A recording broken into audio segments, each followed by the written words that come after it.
કેમ છો વિદ્યાર્થી મિત્રો? યુનિટ નંબર 12 ના આલ્ડીહાઇડ કીટોન અને કાર્બોક્સિલિક એસિડના આ પ્રકરણમાં આપણે અત્યારે લેક્ચર નંબર 28 ની અંદર આપણે પ્રવેશી રહ્યા છીએ. આપણે બધાને ખબર છે કે લેક્ચર નંબર 27 કે જે આપણો 12.9 નંબરનો ટોપિક છે, બહુ ઇમ્પોર્ટન્ટ ટોપિક છે અને એ છે કાર્બોક્સિલિક એસિડના રાસાયણિક ગુણધર્મો અથવા એની રાસાયણિક પ્રક્રિયાઓ. આપણે લેક્ચર નંબર 27 માં જોયેલું હતું કે કાર્બોક્સિલિક એસિડ છે એ પહેલા તો શા માટે એસિડ છે. બધા કાર્બનિક એસિડ હોય, ઓર્ગેનિક એસિડ્સમાં એ સારો એવો એસિડ છે, પણ જો તમે ખનિજ એસિડની વાત કરતા હો, HCl, HNO3, H2SO4 ઉપરાંત સલ્ફોનિક એસિડની જો વાત કરતા હો તો એની અપેક્ષાએ એ નબળો એસિડ છે. તો આપણે એ પોઈન્ટ જોયો હતો કે શા માટે કાર્બોક્સિલિક એસિડ સ્વભાવે એસિડ છે. તો કાર્બોક્સિલિક એસિડની અંદર તમને ખબર હોય તો સસ્પંદન થવાને કારણે બનતું તું શું, તો કે રેઝોનન્સ થવાને કારણે તમારો જે O હતો ને એ પ્લસ ચાર્જ ધારણ કરતો હતો. હવે જયારે O કોઈ દિવસ પ્લસ ચાર્જ ધારણ કરે એનો મતલબ સમજી લેવાનો કે ભવિષ્યમાં એની આજુબાજુના કોઈ પણ જે નબળા પદ હશે સ્પીસીસ એમાંથી ઇલેક્ટ્રોન ખેંચી લેશે. એટલે એની બાજુમાં O અને H છે તો એ H ના જે બંધકારક ઇલેક્ટ્રોનિકોને પોતાની તરફ ખેંચીને H પ્લસ પ્રોટોનને જુદો પાડે છે અને H પ્લસ પ્રોટોન જુદો પડતો હોવાથી એની એસિડિકતા તમને જોવા મળે છે. આ તો એક વાત થઈ. પછી આપણે એમ પણ ડિસ્કસ કર્યું હતું કે ચાલો હવે એ જે બની ગયો છે એ તો કાર્બોક્સિલેટ આયન બની ગયો છે. તો આપણે તો એ પણ જોયું હતું કે કાર્બોક્સિલિક એસિડના સહસ્પંદન કરતા કાર્બોક્સિલેટ આયનનું સહસ્પંદન બંધારણો વધુ સ્થાયી છે, કેમ કે કાર્બોક્સિલેટ આયનમાં ઓક્સિજન ઉપર જ ઋણ વીજભાર હોય છે. જ્યારે પહેલામાં શું હતું કે કાર્બોક્સિલિક એસિડના ઓક્સિજનના એક સહસ્પંદન બંધારણમાં O ઉપર પ્લસ ચાર્જ હતો. સમજાઈ ગયું? એટલે કાર્બોક્સિલેટ આયનની પણ સ્થિરતા વધુ છે, એટલે પણ એ રોકાણ વધારે કરશે, એટલે એની એસિડિટી તમને જે છે એ વધારે તમને જોવા મળશે. તો આ એક પોઈન્ટ આપણે ડિસ્કસ કર્યો હતો. પછી મેં તમને એવું સમજાવ્યું કે આલ્કોહોલ અને કાર્બોક્સિલિક એસિડને જો કમ્પેર કરીએ તો કાર્બોક્સિલિક એસિડ આલ્કોહોલ કરતા વધારે સ્થાયી હોવાનું કારણ શું હતું, તો કે આલ્કોહોલ પાણી સાથે જ્યારે જોડાય ત્યારે આલ્કોક્સાઇડ આયન બનાવે છે, એમાં કોઈ સહસ્પંદન થતું નથી, એટલે તમારો આલ્કોક્સાઇડ સ્થિર રહી શકતો નથી. પછી આપણે જોયું તો ફિનોલ અને કાર્બોક્સિલિક એસિડ. તો ફિનોલ અને કાર્બોક્સિલિક એસિડના રેફરન્સમાં આપણે એવું જોયું હતું કે ફિનોલ જે છે ને એનો જે ફિનોક્સાઇડ આયન બને છે એના આપણે 5 સહસ્પંદન બંધારણો જોયા હતા અને જે આપણી પાસે સપોઝ કે કાર્બોક્સિલેટ આયન છે એના આપણે 2 સહસ્પંદનીય બંધારણો જોયા હતા. પણ કાર્બોક્સિલેટ આયનમાં જે ઋણ વીજભાર હતો ને એ વધુ વિદ્યુત ઋણ ઓક્સિજનની આજુબાજુમાં જ સ્થાનીકૃત થતો હતો, જ્યારે ફિનોલના જે સહસ્પંદન બંધારણમાં તમને કદાચ યાદ આવે તો વચલા 3 સ્ટ્રક્ચરો હતા જેમાં તમારો ઋણ વીજભાર ઓછા વિદ્યુત ઋણ કાર્બન પાસે આવતો હતો. અને આપણે અગાઉ ભણી ગયા છીએ કે જ્યારે પણ આપણે રેઝોનન્સ ઇફેક્ટ ભણતા હોઈએ તો તમારે જોવાનું કે એનો ફાળો કેટલો છે તમારા જે સંકરણ બંધારણમાં. તો એમાં કાર્બન કે જેની પાસે એકચ્યુઅલી એની વિદ્યુત ઋણતા ઓછી છે એટલે એ વધારે વીજ ઋણભારને હોલ્ડ નહીં કરી શકે, એટલે એનો સ્થિરતા એટલે એનો ફાળો ઘટી જશે. એટલે તો આપણે કીધું હતું કે કાર્બોક્સિલિક એસિડ છે એ ફિનોલ કરતા કેવું છે, તો કે વધારે એસિડ છે. આ મેં તમને ગયા લેક્ચરના જેને કહેવાય ને કે બહુ ઝડપથી એક હાઇલાઇટ્સ તમને સમજાવેલી છે. આ મુદ્દો હું ફરીથી બોલું છું કે આની પહેલાનો લેક્ચર નંબર 27, અત્યારે આજે જે ભણીએ છીએ લેક્ચર નંબર 28, આમાંથી છે ને થિયોરેટિકલ પોર્શન્સ પૂછવાની પ્રોબેબિલિટી બહુ ઓછી છે. એટલે ઘણા લોકો એવું થિયરીની અપેક્ષા રાખીને બેઠા હોય એમ નહીં. આ સમજવાનો જબરજસ્ત મુદ્દો છે. મોટા ભાગે તમે JEE નીટના પેપરો જોશો કે ગુજકેટના પેપરો જોશો તો અહીંથી MCQ સ્ટાઇલ બહુ સરસ રીતે પૂછાશે. હવે ગયા લેક્ચરમાં તો આપણે કાર્બોક્સિલિક એસિડની જ વાત કરતા હતા. આપણને ખબર છે કે કાર્બોક્સિલિક એસિડમાં 2 ભાગ પડે છે, એલિફેટિક એસિડ અને એરોમેટિક એસિડ. એમાં આપણે શું કરવું છે અત્યારે, એ એલિફેટિક એસિડની અંદર કોઈ વિસ્થાપિત સમૂહ આવતા હોય, રાઈટ, કોઈ સબસ્ટિટ્યુટેડ ગોઠવાયેલા હોય તો એની એસિડિક પ્રબળતા ઉપર શું અસર પડે છે એ આપણે જાણવું છે. તો હું તમને અહીંયા એવું સમજાવવા માંગુ છું કે તમારી પાસે જે કોઈ પણ જે તમારી પાસે વિસ્થાપક છે, રાઈટ, એટલે વિસ્થાપકનો સ્વભાવ છે, વિસ્થાપકના સ્વભાવની એટલે કે એના નેચરની, રાઈટ, સ્વભાવની કાર્બોક્સિલેટ આયન જે બનતો હતો, જે આપણે જોતા હતા, કાર્બોક્સિલેટ આયનની સ્થિરતા ઉપર અસર પડે છે, ચોક્કસ પડે છે. અને એ અસર પડે તેથી કાર્બોક્સિલિક એસિડ જે કોઈ પણ હોય તો કાર્બોક્સિલિક એસિડની એસિડિકતા ઉપર પણ એની અસર પડે, ઉપર પણ તેની અસર પડે છે. કેવી રીતે પડે છે એ આપણે જોઈએ. જુઓ, હું તમને એક સમજાવું છું કે મારી પાસે છે ને ઇલેક્ટ્રોન વિથડ્રોઈંગ ગ્રુપ છે. ઇલેક્ટ્રોન વિથડ્રોઈંગ ગ્રુપ એટલે શું? ઇલેક્ટ્રોન આકર્ષક સમૂહ છે. એ જ્યારે કોઈ જોડાયેલા હોય, સપોઝ કે કાર્બોક્સિલેટ આયન, તમને પેલા કાર્બોક્સિલેટ આયન બતાવી દઉં છું. આ માઇનસ હતો, યાદ આવે છે? આપણે અહીંયા સતત આ ઋણ વીજભાર અહીંયા હતો. હવે જો ઇલેક્ટ્રોન વિથડ્રોઈંગ ગ્રુપ હોય એટલે ખેંચે, રાઈટ? તો ઇલેક્ટ્રોન વિથડ્રોઈંગ ગ્રુપમાં શું થતું હોય તો કે એ છે ને કાર્બોક્સિલેટ આયનની જે સ્થિરતા જે છે એને શું કરી નાખે? એકદમ વધારી દે. કેમ? તો કે આ નેગેટિવ ચાર્જ અત્યારે ખાલી આ બે ઉપર જ હતો, એને બદલે હવે આખો નેગેટિવ ચાર્જ બધાની ઉપર ધીમે ધીમે ડિસ્પર્સ થઈ જશે, બધા ઉપર ફેલાઈ જશે. અને જેમ ફેલાઈ જાય તો એનો મતલબ એવો થઈ ગયો કે એ એસિડિટીને શું કરે છે? એ એસિડિકતા શું કરી નાખશે? તો કે એની એસિડિકતા વધારશે. સમજાણું?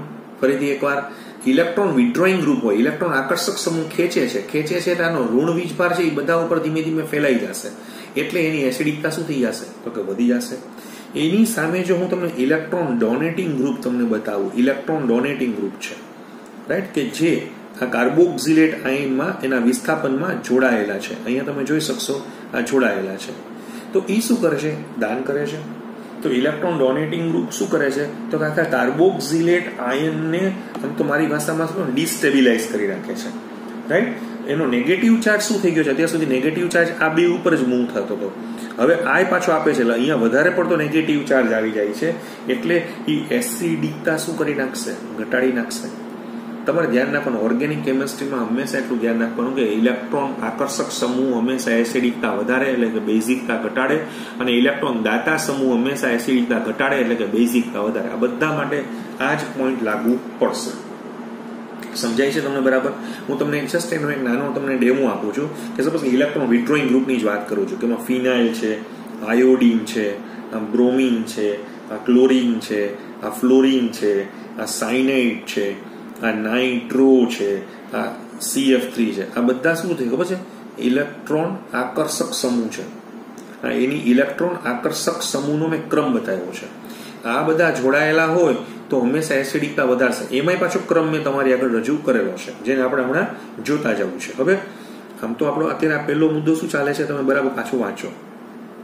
કાર્બોક્સિલિક એસિડ, એમાં મેં સિલેક્ટ કર્યા છે એલિફેટિક એસિડ. પછી આપણે બીજા નંબરમાં આપણે એરોમેટિક એસિડ લેશું, એની એસિડિક પ્રબળતા ઉપર આપણે ધ્યાન રાખીએ છીએ.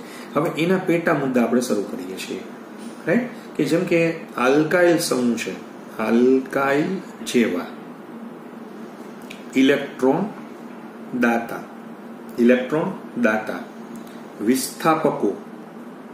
વિસ્થાપકોની અસર. હવે તમારા કાર્બોક્સિલિક એસિડ સાથે આલ્કાઇલ જેવા ઇલેક્ટ્રોન દાતા સમૂહ જોડાયેલા હોય તો શું અસર થાય છે એની વાત આપણે અહીંયા સમજવી છે. જો શું થાય છે એ આપણે ચેક કરીએ. હું તમને બતાવવા માંગુ છું ફોર્મિક એસિડ. જુઓ, ફોર્મિક એસિડ છે, અને એવી રીતે હું તમને બતાવવા માંગુ છું અહીંયા એસિટિક એસિડ છે. જુઓ તો આપણે ખબર છે મિથાઇલ દાન કરશે, અહીંયા દાન નથી કરતો, બરાબર છે? ફરીથી અહીંયા જે મિથાઇલ છે એસિટિક એસિડમાં, એની પ્લસ આઈ અસર છે, પ્લસ ઇન્ડક્ટિવ અસર છે. એ પ્લસ ઇન્ડક્ટિવ અસર હોવાને કારણે તે OH ઉપર આ બધું દાન કરશે, એટલે અહીંયા OH ઉપર ઇલેક્ટ્રોનની ઘનતા શું થઈ જશે? વધી જશે. વધી જવાને કારણે અહીંયાથી H પ્લસ થવાની હવે જે વૃત્તિ હતી એ ઘટી જશે, એટલે આની એસિડિકતા વધારે છે અને આની એસિડિકતા ઓછી છે. આનો Ka વધારે છે, આનો Ka ઓછો છે, આનો પાવર ઓફ Ka ઓછો છે, આનો પાવર ઓફ Ka વધારે છે, આનો pH ઓછો છે, આનો pH વધારે છે. આવી રીતે કોઈ પણ પ્રશ્ન તમને પૂછવા હોય તો પૂછી શકાય છે. સમજાણું તમને બરાબર? એકદમ ક્લિયર થાય છે? હું હજી તમને તમારે હજી આ જ વસ્તુને તમારે ઓલા આયનના રેફરન્સમાં સમજવું હોય તો પણ તમે સમજી શકો છો. તમે આનો ફોર્મિક એસિડનો ફોર્મેટ આયન બનાવો, એસિટિક એસિડનો એસિટેટ આયન બનાવો તો પણ થાય છે. ઇન શોર્ટ હું તમને એવું સમજાવવા માંગુ છું કે મારી પાસે જુઓ CH3 સમૂહ છે, CH3 સમૂહ, રાઈટ? એના કરતા CH3CH2, એના કરતા CH3 twice CH, એના કરતા CH3 થ્રાઇસ C તમે જેમ જેમ આગળ વધતા જશો ને એમ પ્લસ I અસર શું થઈ જાય છે, વધે છે, એટલે એસિડિકતા ઘટી જશે. જેમ કે મારે તમને સમજાવવું છે કે મારી પાસે એસિટિક એસિડ છે, બરાબર છે. હવે મારી પાસે પ્રોપિયોનિક એસિડ છે, CH3CH2COOH છે.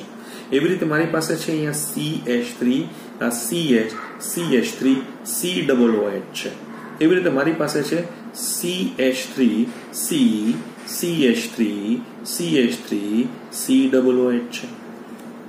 આ 2,2-ડાયમિથાઇલ પ્રોપેનોઇક એસિડ છે, આ 2-મિથાઇલ પ્રોપેનોઇક એસિડ છે, આ ઇથેનોઇક એસિડ છે, આ એસિટિક એસિડ છે. પણ અહીંયા એક જ મિથાઇલ દાન કરે છે, અહીંયા બે આખું ઇથાઇલ દાન, અહીંયા બે મિથાઇલનું જો ડોનેશન ચાલુ છે, અહીંયા 3 જગ્યા ઉપરથી ચાલુ છે. તો અહીંયા તમને જે બતાવ્યું છે એસિડિકતાનો કયો ક્રમ બતાવ્યો છે મેં તમને, ઉતરતો ક્રમ જે છે એ રજૂ કરેલો છે. આ એક્ઝામમાં પૂછાઈ ગયેલું છે એટલે હું તમારી આગળ અહીંયા હાઇલાઇટ્સ કરી રહ્યો છું. બીજું, બરાબર છે. હવે આપણે શું કરવું છે તો કે હેલોજન જેવા ઇલેક્ટ્રોન આકર્ષક વિસ્થાપકોની અસર, એમાં હું અત્યારે ખાસ તમને શું બતાવું છું, હેલોજન. એમાં આપણે અલગ અલગ મુદ્દા લેશું. જેમ કે હું તમારી આગળ એક ઉદાહરણ લેવા માંગુ છું, એ છે CH3COH ડબલ બોન્ડો. અહીંયા શું છે જુઓ, Cl CH2C ડબલ બોન્ડો OH. અહીંયા મિથાઇલ શું કરે છે, દાન કરે છે, એટલે આ દાન અહીંયા જાય છે, સમજે છે, આની ઉપર છે. અહીંયા ઇલેક્ટ્રોનની ઘનતા વધી ગઈ છે. અહીંયા ક્લોરીન ખેંચે છે કારણ કે એની ઇન્ડક્ટિવ ઇફેક્ટ નેગેટિવ છે. આ ખેંચે છે, આ ખેંચે છે, આ ખેંચે છે, એટલે આ ખેંચાશે એટલે આ O ઉપરનો જે પ્લસ ચાર્જ હતો એ શું થશે, ઓર વધશે, એટલે એ ઝડપથી આ બંને તોડી નાખશે. એટલે આના કરતા આની એસિડિકતા કેવી છે, વધારે છે. પાવર ઓફ K ઓછો છે, K એ મોટો છે, એવું તમે કહી શકો છો. અને એના તમે પછી તમારા એસિટેટ આયન બનાવીને કે ક્લોરો એસિટેટ આયન બનાવીને પણ તમે આખી આ ઘટનાને સમજાવી શકો છો. હવે આ જે બીજો મુદ્દો છે ને એમાં જ હું તમને થોડુંક ડિટેલમાં લઈ જાઉં છું કે હેલોજન જે પરમાણુ છે, હેલોજન પરમાણુ નો સ્વભાવ કેવો છે, કારણ કે આપણી પાસે તો ફ્લોરિન, ક્લોરિન, બ્રોમિન, આયોડિન છે. જેમ કે હું તમને આખી આજ વાત કરું છું, ફ્લોરો એસિટિક એસિડ છે. હવે મારી પાસે ક્લોરો એસિટિક એસિડ છે, એવી રીતે મારી પાસે બ્રોમો એસિટિક એસિડ છે, અને એવી રીતે મારી પાસે આયોડો એસિટિક એસિડ છે, બરાબર છે. તો હવે તમને બધાને ખબર છે કે ફ્લોરો, ક્લોરો, બ્રોમો અને આયોડોમાં તમને ખબર છે આમાં -I ઇફેક્ટ જે છે એ કેવી છે, તો કે ફ્લોરિનની વધારે છે, ક્લોરિનની ઓછી છે, બ્રોમિન એનાથી પણ ઓછી છે, અને આયોડિન એનાથી પણ ઓછી છે. તો તમે એનો મતલબ આ વધારે ખેંચશે, ધીમે ધીમે ઘટી રહ્યું છે. તો તમને એસિડિકતાનો ક્રમ તમને બતાવેલો છે. એટલે ટૂંકમાં તમારા આલ્ફા હેલો એસિડ્સનો મેં આ ક્રમ તમને બતાવેલો છે. બી, હવે હેલોજન પરમાણુની સંખ્યા પણ જોવી પડે. હેલોજન પરમાણુની સંખ્યા પણ આપણે જોવી પડે. જેમ કે મારે તમને બતાવવા છે CCl3COOH છે. હવે અહીંયા શું છે, CHCl2COOH છે, અને અહીંયા CH2ClCOOH છે. જુઓ, આ બરાબર ચેક કરો. એકમાં છે ને એક ક્લોરીન છે, એકમાં બે ક્લોરીન છે, એકમાં 3 ક્લોરીન છે. જેમ halogen chlorine minus inductive effect વાળા વધતા જતા જશે, ખૂબ ખૂબ વધે છે. જુઓ, ચેક કરી લો. તો એનો મતલબ એવો થઈ ગયો કે જો આવી રીતે ખૂબ જ વધી જશે તો એની એસિડિકતા શું થઈ જશે, વધી જશે. એટલે તમને આ રીતે પણ તમે કહી શકો છો. હજી સી વિભાગ છે, રાઈટ, કે હેલોજન જે પરમાણુ છે, હેલોજન પરમાણુ, એ હેલોજન પરમાણુનું સ્થાન ક્યાં છે એના ઉપર પણ જોવું પડે. જેમ કે આપણે બધાને ખબર છે કે કોઈ પણ પ્રેરક અસર છે એનું એક પરિબળ શું હતું, એક વિદ્યુત ઋણતા તો જોવી પડે, બીજું એક અંતર હતું. અંતર જેમ જેમ વધે ને એમ પ્રેરક અસર ઘટી જાય, રાઈટ. ફરીથી બોલું છું, અંતર વધે એમ પ્રેરક અસર ખૂબ ઝડપથી ઘટવાની શરૂ થઈ જશે. હું તમને એનું એક એક્ઝામ્પલ આવી રીતે આપું છું કે મારી પાસે છે CH3, CH2, આ CHCl, આ COOH છે. આપણે બધા જાણીએ છીએ કે આનું નામ છે આલ્ફા ક્લોરો બ્યુટીરિક એસિડ છે. બીજું એક્ઝામ્પલ તમને આવું આપું છું. અહીંયા મેં ક્લોરીનને બીટા પોઝિશન ઉપર ફેરવી નાખ્યું છે. જુઓ તો આનું નામ છે બીટા ક્લોરો બ્યુટીરિક એસિડ છે. અને ત્રીજું હું તમને જે આપું છું એ કંઈક આવું આપું છું. જુઓ તો CH2Cl છે, પછી અહીંયા CH2 છે, પછી અહીંયા CH2 છે, અને પછી આ COOH છે, એટલે ગેમા ક્લોરોબ્યુટેરિક એસિડ છે. અહીંયા તમે જોતા જશો તો કે જે તમારો ઇલેક્ટ્રોનેગેટિવ પરમાણુ ક્લોરીન અને COOH વચ્ચેનું અંતર ધીમે ધીમે શું થઈ રહ્યું છે, વધી રહ્યું છે. એટલે આ જે અહીંથી ઝડપથી ખેંચશે, આ થોડોક દૂર જતો રહ્યો છે, એટલે પ્રેરક અસર નેગેટિવ ડેફિનેટલી છે, પણ દૂર અંતર થવાથી ઘટી ગઈ છે, અને અહીંયા વધારે દૂર થવાથી ઓર ઘટી જશે. તો તમને ખ્યાલ આવી જવો જોઈએ કે આ જે છે એ એસિડિકતાનો ઉતરતો ક્રમ મેં તમને આપેલો છે. એટલે Ka નો ઉતરતો ક્રમ છે, પાવર ઓફ Ka નો ચડતો ક્રમ થઈ જાય, પાવર ઓફ K બધા વધતા જશે. બરાબર સમજાઈ ગયું? અચ્છા, હવે એવી રીતે હું તમને ત્રીજો એક મુદ્દો સમજાવ. આ તો હેલોજન નો પતી ગયો આપણો, રાઈટ? હેલોજન જેવા આમ. હવે મારે તમને એવું સમજાવવું છે કે COOH સાથે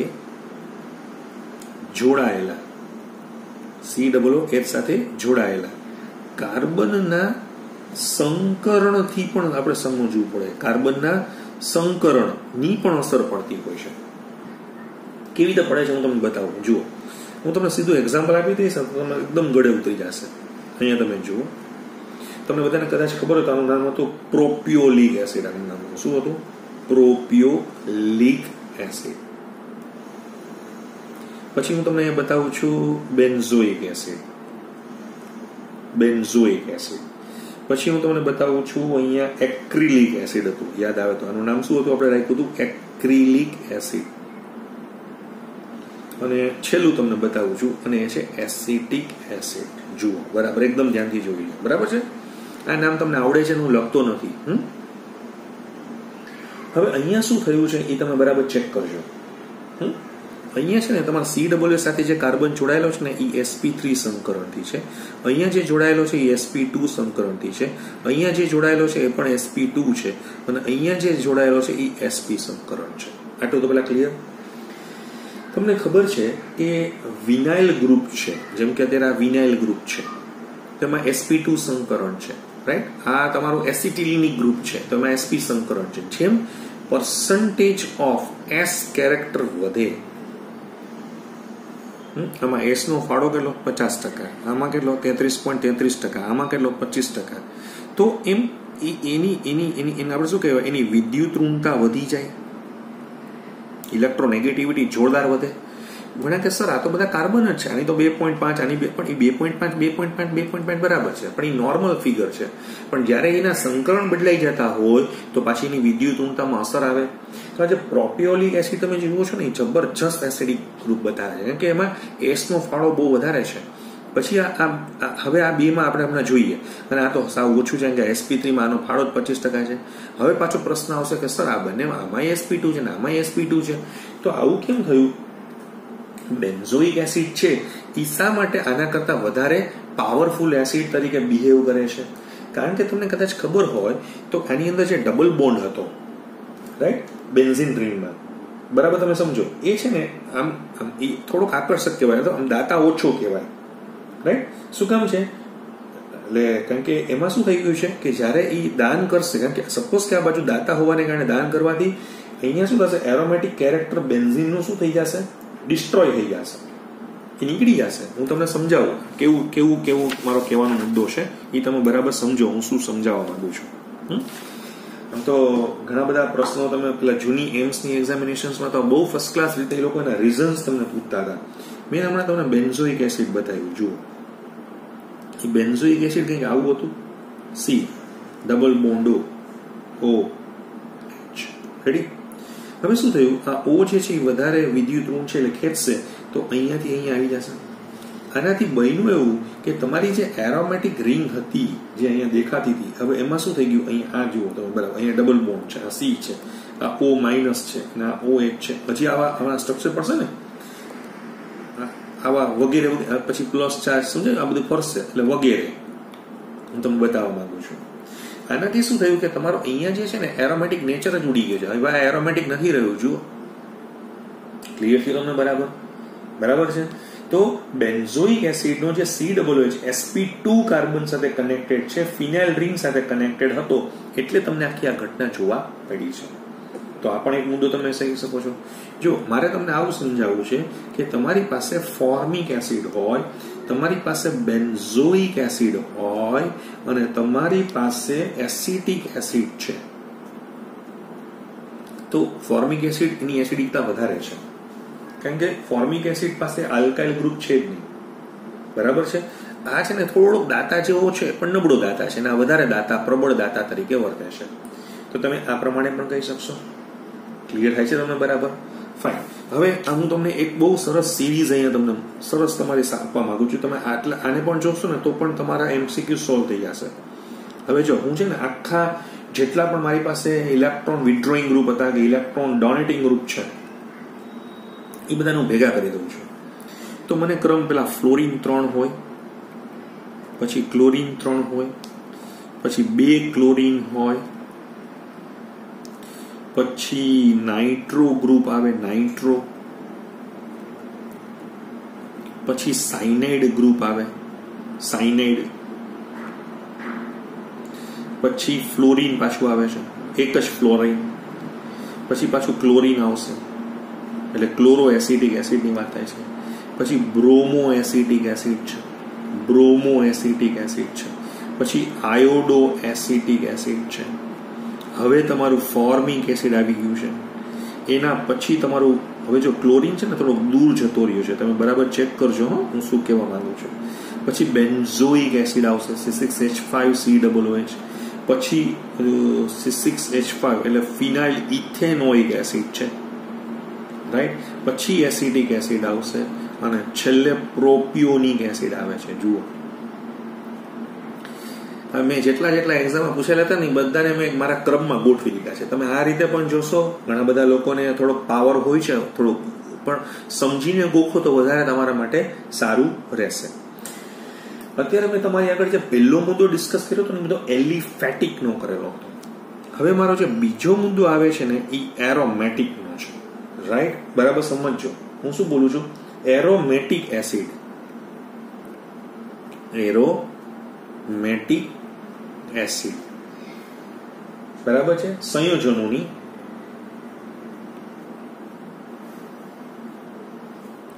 એસિડિક પ્રબળતા હોય, એસિડિક પ્રબળતા ઉપર વિસ્થાપકોની અસર, વિસ્થાપકોની અસર. ખાલી બે ભાગ હતા, એક એલિફેટિક હતો અને એક એરોમેટિક હતો. હવે મારું આખું ડિસ્કશન એરોમેટિક ઉપર આપણે મૂવ કરીએ છીએ. ચાલો, રેડી. બહુ જ જો હું થોડા મુદ્દા તમારી બુકમાં બહુ ડિટેલ નથી આપી, પણ હું તમને સમજાવું છું. આપણે બધાને ખબર છે કે ઇલેક્ટ્રોન ડોનેટિંગ હોય તો એ ઘટાડે, અને ઇલેક્ટ્રોન વિથડ્રોઈંગ હોય તો એ શું કરે? વધારે. ફરીથી, ઇલેક્ટ્રોન દાતા એ એસિડિકતા શું કરશે? ઘટાડશે. અને ઇલેક્ટ્રોન આકર્ષક એ શું કરશે? તો કે એસિડિકતા વધારશે. એ સ્ટોરી અહીંયા પણ ચાલુ જ રહેશે. અમારો પહેલો મુદ્દો છે, બરાબર જોજો. હું તમને થોડાક એના એક્ઝામ્પલ્સ આપી દઉં છું. મારી પાસે છે અહીંયા COOH છે અને NO2 છે. આ પેરાનાઇટ્રોબેન્ઝોઇક એસિડ છે. આ પેરાનાઇટ્રોબેન્ઝોઇક એસિડ છે એ પેરાક્લોરોબેન્ઝોઇક એસિડ કરતા વધારે, કારણ કે નાઇટ્રો છે ને બહુ પાવરફુલ ગ્રુપ છે, ખેંચે છે. પછી હવે તમને બતાવું છું બેન્ઝોઇક એસિડ. હવે સીધું બેન્ઝોઇક એસિડ આવી ગયું છે. એટલે આગળના જે મેં બતાવ્યા હતા એ આકર્ષક સમૂહ બતાવેલા હતા, રાઈટ. હજી એવી રીતે હું તમને અહીંયા બતાવવા માંગુ છું, તમે ચેક કરી શકો છો અહીંયા. હવે હું અહીંયા શું આપું છું જુઓ, COOH છે, CH3 છે, આ દાતા સમૂહ છે.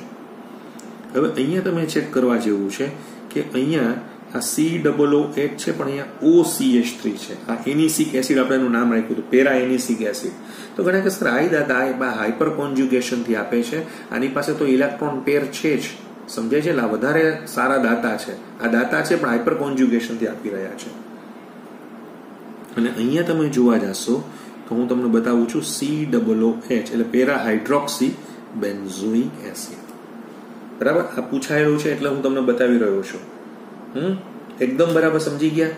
હવે આમાં છે ને ઘણી બધી ડિટેલ્સ છે, જે તમે સપોઝ કે હું તમને કહું થોડાક JEE મેઇનમાં હવે લેવલો બહુ ફરતા જતા હોય છે. અહીંયા છે ને એસિડ વીકનિંગ ઇફેક્ટ હોય, એટલે કે જો ઇલેક્ટ્રોન દાતા સમૂહ છે એ શું કરે તો કે એસિડિકતા નિર્બળ બનાવે, બરાબર છે. અને ઓલા શું કરશે, અને ઇલેક્ટ્રોન આકર્ષક સમૂહો છે એ શું કરે, ઇલેક્ટ્રોન આકર્ષક સમૂહો જે છે એ એસિડિકતાને શું કરે છે, પ્રબળ બનાવે. એ તો આપણે બધાને ખબર જ છે, બરાબર છે. પણ અહીંયા એવું સમજવાનું છે કે ક્યાં વધારે તમને જોવા મળે, બરાબર છે, કે વધારે પેરા સ્થાન ઉપર કે મેટા સ્થાન ઉપર. જો ઓર્થોની તો હમણાં વાત પછી કરું છું. એસિડ ની નિર્બળતા મીન્સ એસિડિકતાની નિર્બળતા, બરાબર છે, ઇલેક્ટ્રોન દાતા સમૂહને કારણે પ્રબળતા આને કારણે હોય છે. એ વધારે પડતી ક્યાં હોય છે, ઇઝ મોર પ્રોનાઉન્સ્ડ, એટલે કે વધારે એ પેરા ઉપર હોય છે, para then at meta positions, બરાબર છે. તો મેટા પોઝિશન્સ તો તમને ખબર તો સહસ્પંદનમાં ભાગ લેતો જ નથી, તો તમને ખ્યાલ આવી જવો જોઈએ કે પેરા પોઝિશન ઉપર એની વધારે છે મેટાની કમ્પેરિઝનમાં. અચ્છા, હવે તમારો ત્રીજો પોઈન્ટ છે ને, જે નથી બતાવ્યું, આ બધું કઈ બુકમાં છે જ નહીં, હું મારા પ્રમાણે તમને સમજાવી રહ્યો છું. હવે તમારા ઓર્થો વિસ્થાપિત સંયોજનો હોય, ઓર્થો વિસ્થાપિત બેન્ઝોઇક એસિડ છે, સપોઝ કે તમે સમજો ને, ઓર્થો વિસ્થાપિત બેન્ઝોઇક એસિડ છે, બરાબર છે. એ છે ને ઓર્થો વિસ્થાપિત બેન્ઝોઇક એસિડ મોટા ભાગે બેન્ઝોઇક એસિડ કરતા કેવું હોય, બેન્ઝોઇક એસિડ કરતા વધારે એસિડિક હોય છે. ઘણા કે કઈ સમજાણું નહીં આમાં. અહીંયા હું તમને એવું સમજાવવા માંગુ છું કે તમારે હવે અહીંયા નેચર નથી જોવાનું, તમારે અહીંયા સ્વભાવ નથી જોવાનું. કયો કે એ ઇલેક્ટ્રોન દાતા છે કે ઇલેક્ટ્રોન આકર્ષક છે, એ તો ઠીક છે, એ તો તમારે જે છે એ જોવાનું. ટૂંકમાં અહીંયા તમારે બહુ સ્વભાવની જરૂર નથી. એકચ્યુઅલી આ તમને નહીં ખબર હોય, પણ આને છે ને JEE-માં બહુ સરસ રીતે પ્રશ્ન પૂછાયેલા આવે છે, અને ઓર્થો ઇફેક્ટ કહેવામાં આવે છે, અથવા ઓર્થો અસર, બરાબર છે. અને એકચ્યુઅલી શું થાય છે, આ ઓર્થો ઇફેક્ટ બીજું કંઈ જ નથી, પણ આ તમારું જે સ્ટીરિક ફેક્ટર હોય, એટલે કે તમારું જે અવકાશીય ઘટના બનતી હોય, અને પ્લસ ઇલેક્ટ્રોનિક ફેક્ટર હોય, ઇલેક્ટ્રોનિક ફેક્ટર, એને કારણે આ તમને જોવા મળતી હોય છે. તો તમને ખ્યાલ આવી જવો જોઈએ. આમાં ઘણું બધું ડિસ્કશન મારે એકચ્યુઅલી આ મુદ્દા ઉપર તો તમને નહીં માનો, હું 1 કે 2 કલાકના લેક્ચર્સ પણ લઈ શકું એવું છું, પણ અત્યારે તમારી બુકમાં નથી આપ્યું એટલે હું તમને સમજાવું છું કે તમારે ખાલી આટલું સમજી લે. આ તો પેરાવાળું હતું, ભાઈ પેરા અને મેટામાં પેરાની ઇફેક્ટ તમારે જોવાની આવશે, કેમ કે એ સીધું સહસ્પંદનમાં ભાગ લેતું હોય છે, મેટા સહસ્પંદનમાં ભાગ લેતું નથી. ઓર્થો વિસ્થાપિત બેન્ઝોઇક એસિડ મોટા ભાગે બેન્ઝોઇક એસિડ કરતા કેવા હોય છે, વધારે એસિડિક હોય છે. એની પાછળનું કારણ એવું છે કે એનો સ્વભાવ જોવો પડે છે, પછી ઇલેક્ટ્રોન દાતા ઇલેક્ટ્રોન આકર્ષકની બહુ જરૂર પડતી હોતી નથી. ક્લિયર થાય છે તમને બરાબર?